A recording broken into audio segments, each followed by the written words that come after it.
ইনশাল্লাহ আপনি যত কিছুই থাক নিয়মিত 4 মাসের ভিতরে সম্পূর্ণ সুস্থ হবেন এবং নিয়মিত 1 বছরের ভিতরে সম্পূর্ণ আপনার আপনি এখন আমার কাছে 4 মাসে ওষুধ খাইছে, একটা রুগী আছে, রিপোর্ট আছে, রুগীটাও আছে, আপনি ভিডিও কল দিলেন সব জায়গায় 4 মাসে সম্পূর্ণ সুস্থ হবেন। আমার দ্বারা যারা আছে তো ইন্ডিয়া শেষ করে আসে। হ্যাঁ, আপনি আসেন, ইনশাআল্লাহ সুস্থ হবেন। ঠিক আছে, এই যে উনি 4 মাস আজ আপনার কি হয়, আপনার আঙ্কেল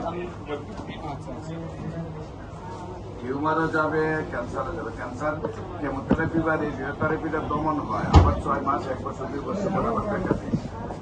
সমাধান করতে হবে স্থায়ীভাবে। ঠিক আছে, বডির থেকে ক্যান্সারের জীবাণুটাকে স্থায়ীভাবে সমাধানে দিতে হবে। ঠিক আছে, আচ্ছা ইনশাল্লাহ আপনি আসেন, আল্লাহর মধ্যে আপনার চিকিৎসা করলে সম্পূর্ণ সুস্থ হয়ে যাবে। ঠিক আছে।